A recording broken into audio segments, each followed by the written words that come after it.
There's a new children's book. It is honoring the memory of fallen Bristol police officers Lieutenant Dustin DeMonte and Sgt. Alex Hamzy. It's called True Blue Heroes.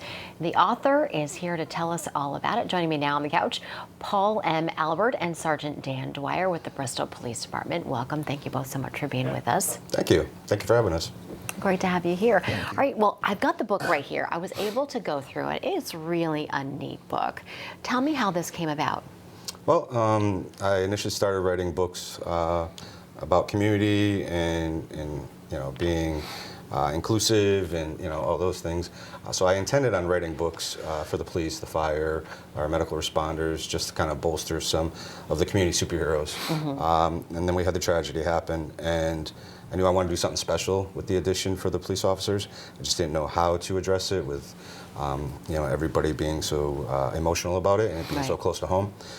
So I wrote the manuscript and very tentatively brought it over to my neighbor, Dan, and said, "What do you think?" And he stoically said, "Sounds good. I'll bring it to the other officers." And at that point, it was a waiting game to see how it would be received. He brought it to some officers that were close to the officers, and long story short, got their blessing. I got the blessing of the family to, I read them the story. They also enjoyed it. So then it was on to illustrating and making sure I got that right.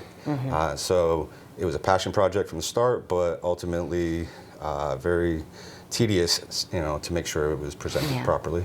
And Dan, what was the reaction when you brought the book and showed them the story at the Bristol Police Department? The first officer I showed it to, and it was just the written copy. She has gone to schools and read for the children in schools, and I would read this to every kid in every school from here on out. So it was very well received. It's very emotional. It's still a very emotional topic.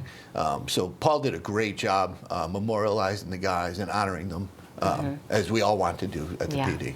While you're here, Sergeant Dwyer, just wanted to have you update us on how the department is doing after such a tragedy. The department's doing well. I think we're doing well. We've come together as a team greatly. The community has been absolutely phenomenal in supporting us and showing their support for us, and I mean we greatly appreciate that because that helps in the healing process along the way. Yeah, and things like this book and the money that's being raised to go to the foundation certainly helps. It's fantastic. Yeah, it's really a neat book. I mean, the lessons that can be taught here and shared with kids every day is just incredible. Where can people get the book? sillybrainbooks.com. But I want to point out, it's a book for the men and women of law enforcement. I just use Lieutenant DeMonte and Sgt. Hamzy as the conduits to tell the story in their memory. But it really is a book for the men and women. But it's just an incredible lesson for the kids. I mean, it talks about all the sacrifices, what police officers do every single day out there in the field. Paul did a fantastic job, making it very personal for the PD. But like he said, it is to honor all men and women in law enforcement. All right. Well, Sergeant Dwyer, Paul, thanks so much for being with us. Thank you for having us. Appreciate it. Thanks. And we'll have the information on the book, the website, over on our website for folks to have. Appreciate it. Probably a good thing to get maybe the kids put it under the tree this year. Thanks again. Thank you.